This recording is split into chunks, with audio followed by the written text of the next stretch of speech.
As he's shaking the mace, he says, "This is your last chance to evacuate the property and leave." And Morrison turned around and said, "This is your last chance to eat me," and pushed the cop.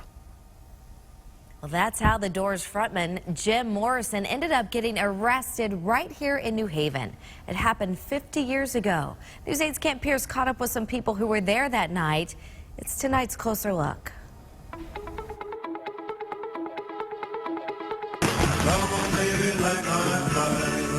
Light My Fire was a new hit single. The Doors were becoming famous. Then a trip to New Haven 50 years ago made their lead singer infamous. A cop came to the stage and said, "Jim, tone it down or we're going to have to take you off the stage." Jake Russell has filled his downtown New Haven hot dog stand with memorabilia of that night. His father, Joey Russell, played Happy the Clown on Channel 8 years ago and was part owner of the New Haven Blades hockey team. They played at the New Haven Arena, which hosted concerts as well as hockey. "You want to go?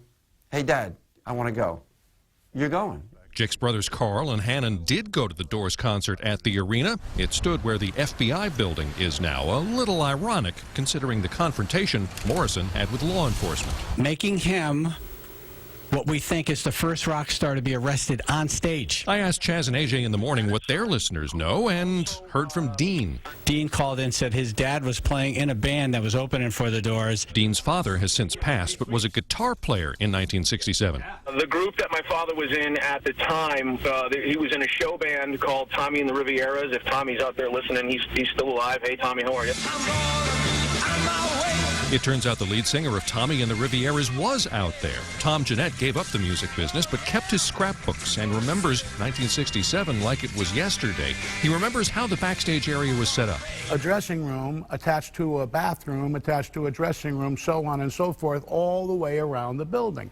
So when Morrison decided that he wanted a little bit of attention from the brunette that he wound up with, he just kept walking through doors until he stopped in our bathroom. It was Dean's father, the guitar player, who walked in on the couple, but he didn't recognize Morrison. He said, "Who the hell are you and what are you doing back here?" Of course, Morrison, in typical Morrison, told my father to go F himself. Not only was that rude, but the band was worried about a stranger in the bathroom because they had new costumes that did not have pockets. So all of our cash and our wallets and our car keys and everything else are sitting on this table. So I opened up the door to the hallway, which is where all the police were. This is how Oliver Stone dramatized what happened next in the 1991 movie The Doors. Tommy says Morrison said, "Eat me," to the officer, who then pulled out a can of mace. As he's shaking the mace, he says, "This is your last chance to evacuate the property and leave."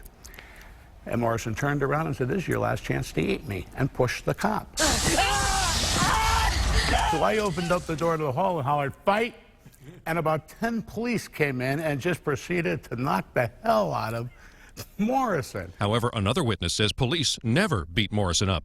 "I would be so honest about that, and I'd be ashamed if that happened, but no, sir." That's retired New Haven police officer Bob Meyerholtz. He was backstage when Morrison got maced. Mr. Morrison's manager spotted it and ran over and said, "What's going on? That's Jim Morrison of the Doors." Officer Meyerholtz says Lieutenant Jim Kelly was in charge that night. And he said, "We're going to place Mr. Morrison under arrest, but we will do it after the concert. We're going to permit him to perform as long as he behaves himself." While Jim Morrison recovered, the concert producer told Tommy to go on and keep playing. Every time I grabbed the mic to say, "Well, thank you very much," he'd do this from the side wing. Stretch it. Stretch it.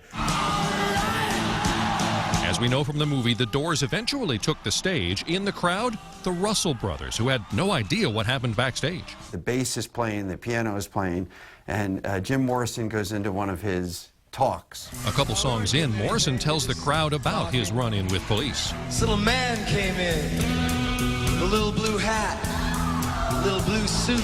Everybody was a little shocked when he went into this tirade using the kind of language he did. He used that word that we're not supposed to use in polite public. He said F several times. That was it.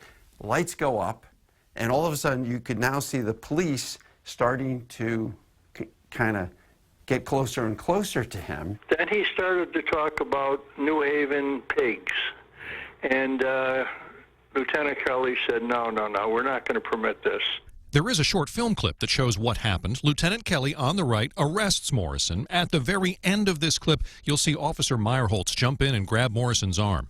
And we escorted him off the back of the stage, and he never resisted. Did he seem drunk or stoned or both? Oh, God, yes. Morrison got dragged off for that famous mug shot. Bond was set at $7,500. And Mr. Morrison got out his wallet, and he had the money right in his wallet, so he paid his own bond. Speaking of paperwork, there in Tommy's scrapbook is the official police report. Since he called in the first officer, Thomas Jeanette is the official complainant.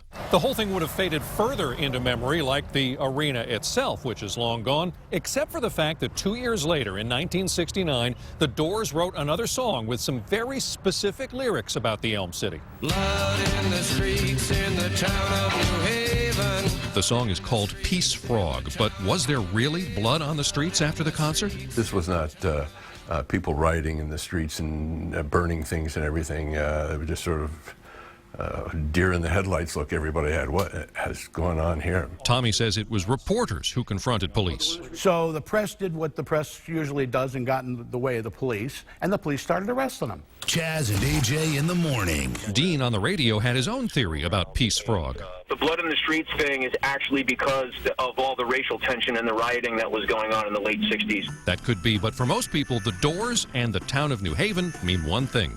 First time in the history of entertainment that a professional performer got arrested on stage in the middle of a performance. And the fact that the Doors musically still live on, I think resonates so strongly with so many people in the New Haven area. And why people still get a kick out of all those memories in Jake's Diggity Dogs 50 years later. In New Haven, I'm Kent Pierce, News 8.